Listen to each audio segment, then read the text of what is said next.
In this video, we're going to go over how to use different tools to help with improving spine mobility and tissue mobility around the spine. So we'll cover the thoracic and the rib cage. That's a big one for people. So this midsection, that's always a really tight spot for a lot of people. That involves a lot of ability to rotate.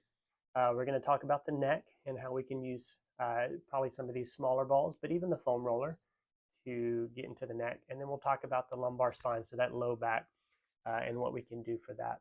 So what we're going to do, we're actually going to start with the midsection, the thoracic and the rib cage. So I'm going to take these, put them out of the way because we're not going to use those for now.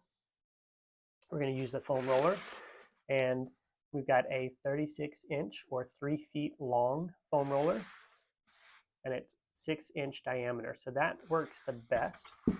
Pool noodles really don't work well. They squish too much. You can get some thinner diameter foam rollers, and those can probably do a little bit better with this. There are different densities of foam rollers, so this is a little harder density. A lot of times if you buy those white foam roller, those are a little bit more give. That's a good place for starting. These denser ones, they're really good for somebody that has maybe denser tissue. Maybe you've been doing this kind of work for a little bit, and you can tolerate a little bit more pressure.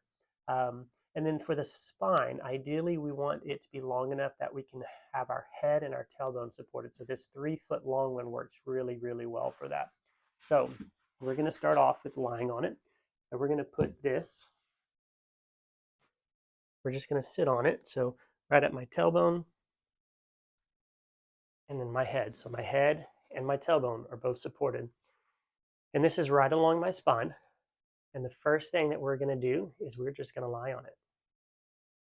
And we talked about in the hip video how we want to let our body just relax on it.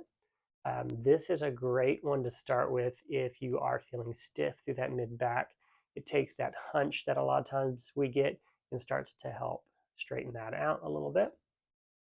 This one's good for also if you're just feeling stiff through like the front of the shoulders, the chest area.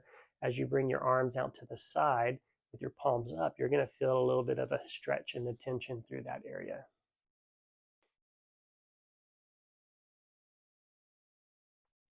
So this is a good place to just work your breathing. So in through your nose, out through your mouth slowly.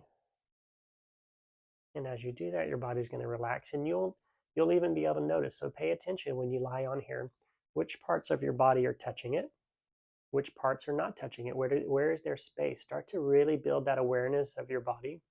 So for example, right now I can tell you there's space underneath my neck. It's not touching the foam roller there. There's a little more space right up underneath here, underneath my back. So where I feel the pressure right now is on my tailbone, on my mid-back, and on my head. As you lie here, and as we go through this, one of the things you'll notice is that you'll start to probably touch a little bit more on some of those areas, and that's as you loosen up. So it's really good to pay attention to where those areas are, really start to build that awareness of your body. So you can lie on this. I usually have people start for about 5 minutes. That gives you enough time to really relax onto it. That gives you enough time to really get some good change before we start adding some movement. We'll go a few more minutes here. Just keep working that breathing.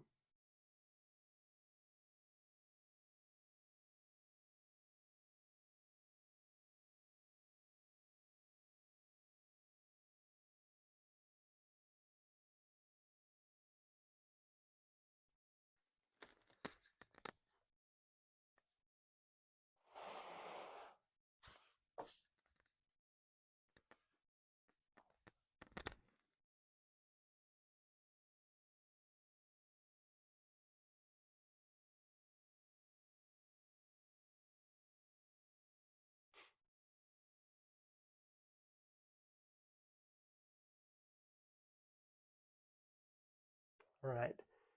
After you've gone about 5 minutes, 4 or 5 minutes, you can always go longer. You can also go a little bit shorter if you're pressed for time, but 5 minutes is a good place to start. Then we're going to add some movement. So we can take our hands which are resting on the floor. And we can start to do like a snow angel motion, but we want to do this slow.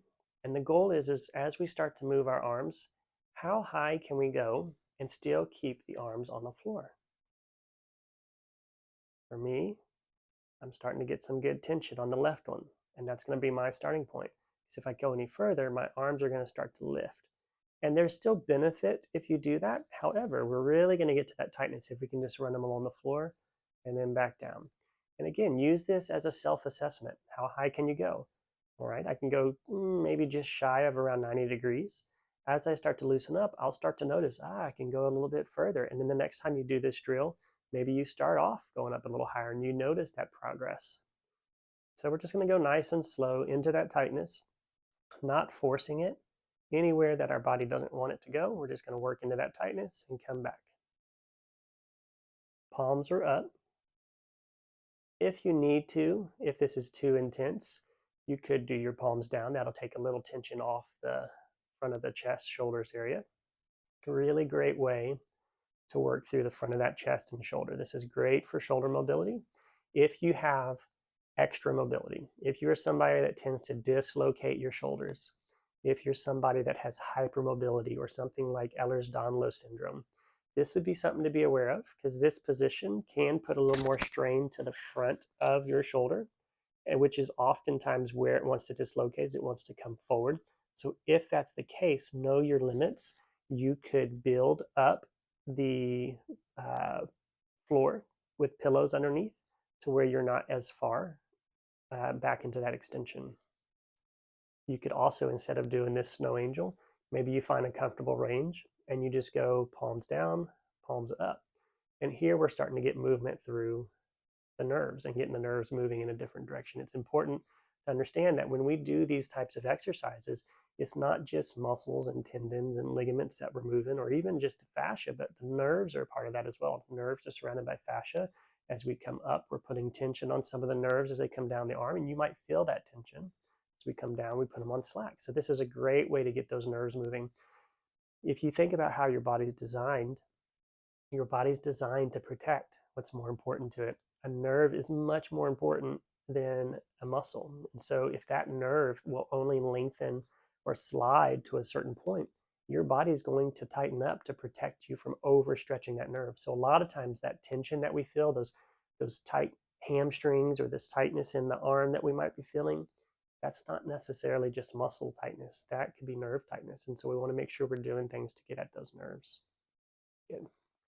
So you could do this for about 2 or 3 minutes. You can certainly do it longer. You'll find you like some of these a little bit more. You find that some of these exercises, some of these drills are more appropriate for you, and for somebody else it may be a different drill. So if you really like this drill, continue to go. Keep going longer and just keep working it. And you can even see, even just in those couple minutes, I'm able to go even closer to 90 degrees. The next one we're going to do, it's called swimmers. So we're going to reach one arm up and the other arm's going to come down. With the arm reaching up, I'm going to reach and really try to stretch. With the arm coming down, I'm going to reach down. And you'll feel how that creates a little bit of a bend to the spine and creates a little bit of a stretch on this right side of my spine, a little shortening on the left. And then I'm going to come back and I'm going to switch. I'm going to reach up with the left, reach down with the right. So we're really getting some good spinal mobility. This one's a great one for things like tightness through that mid-spine, through the rib cage, scoliosis. This is a great one to just really work into some of those curves that people get with scoliosis. And we're just going to nice and slow go back and forth. This is great for getting a little, you'll even feel this maybe a little bit of movement through your neck as you just let your body move and stretch.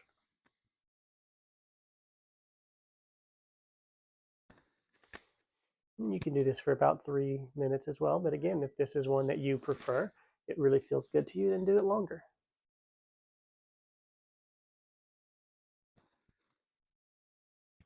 Maybe you have a side that you feel like, oh, that's a really good stretch. So maybe you just go in and out of that a few times and just work through that.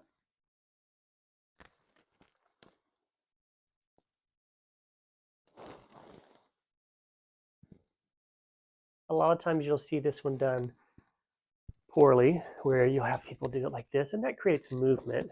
But really, if you want to really get into that tissue and get that lengthening, get that tissue mobility and lengthen that fascia, then you really need to slow it down and really get this reaching. A lot of this type of work, when you're using foam roller, when you're using a ball, it's really not just about loosening the tissue. It's really about getting more aware of your body and the areas that are tight. And if you go too fast, you really can't build that awareness. Very good. All right. And then the third one we're going to do, we're going to cross our arms. Give yourself a big bear hug. That takes your shoulder blades on the back of your spine and moves them out of the way. And then what we're going to do is now we're going to roll side to side. And we're going to really start to work through that tissue along the spine. Gets on the backs of those ribs. And as you roll, don't roll off the foam roller, but instead of just going straight off to the side, as I roll to the left, I'm going to let my body rotate towards the right to really kind of balance myself. And I'm just going to roll to the left as I roll right. And you're really just working that tissue right along the spine.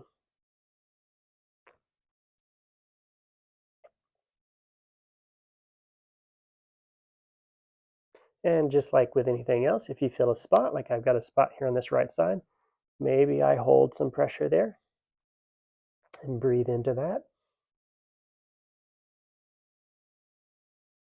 Maybe I do a little smaller roll just right over that area. Now, I really like that for me. And you'll even feel this maybe start to get towards the low back a little bit if you're tight down there.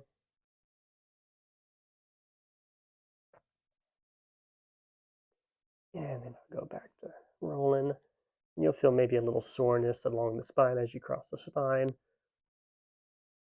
There's this good spot right up against the edge of that shoulder blade. So I'm really starting to get more of an awareness of, oh, that's rolling up against a barrier right there. That's my shoulder blade. I can really start to, in my brain, map that out, that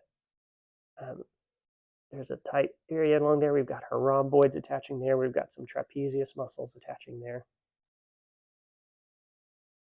Do this for about 3 minutes as well. Again, if you really like this one, you can do it longer. Or this might be something you just go to really quickly. All right, after you're done with that, the best way to get off of this is to just roll off to the side. And we've got one more for this middle back we're going to do.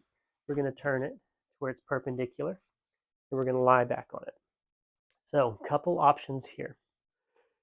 When I teach this to people for the first time, I usually have them support their neck, so that way you can relax your neck. So that way you don't feel like you have to hold your neck up. And this is a really good option. Now, when I do this, what I do is a lot of times I like to cross my arms, but then I tuck my chin in, so that way I'm not having to hold my neck up. Because we really, if we're going to do this, we really want to think what's the best position and what's the best way to really take care of my neck as I do it. And it's not to hold it up and use these big muscles. It's to nod that chin down. Think about rolling one vertebrae at a time, and then just really holding that chin down. That's going to really get these deeper muscles working. So let's start off here. And then what we're going to do is we're going to do a bridge where you lift your hips up. And then we're just going to walk forward, which is going to move that foam roller up our spine. We're just going to go right up to where our hands are at the neck. And then we're going to walk back down. And this is a really good one to get through that thoracic area, that mid back in the rib cage. You might even get some pops. It's a great way to do that. Again, if you find a tight spot, like right here is a tight spot, maybe I just do those little rolls.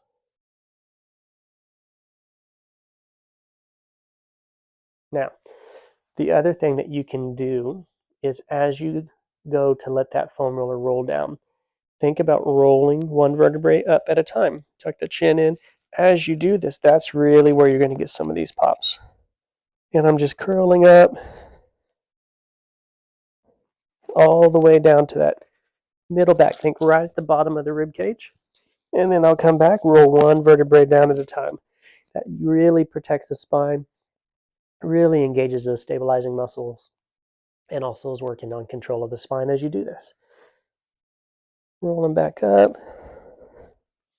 So for me, this is a tight area down a little bit lower.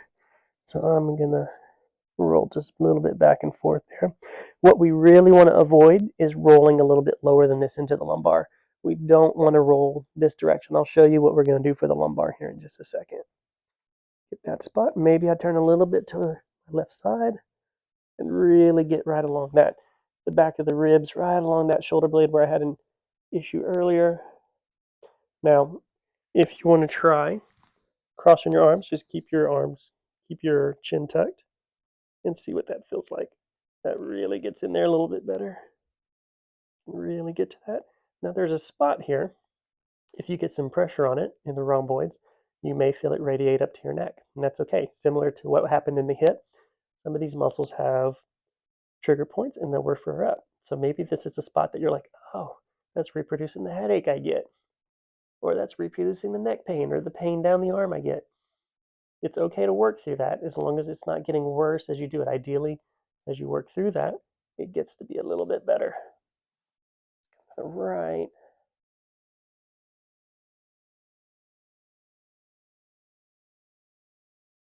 And then you can keep that chin tucked as you roll. Give yourself a big hug.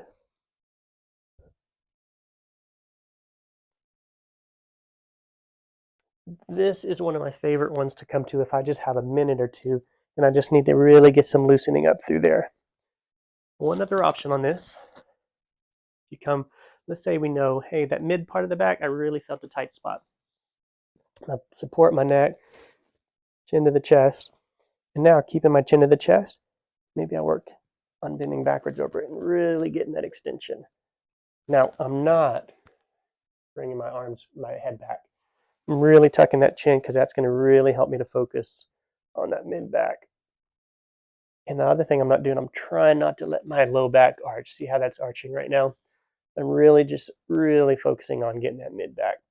Maybe I get a little bit more off to the left and I go back into the left. Maybe I go a little bit more to the right.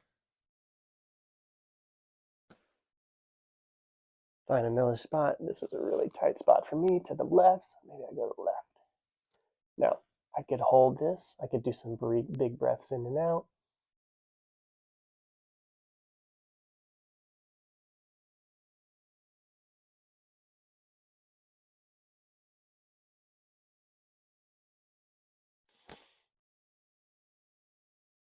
Good. And you can work that as much as you need to. And that covers the mid back and the thoracic spine.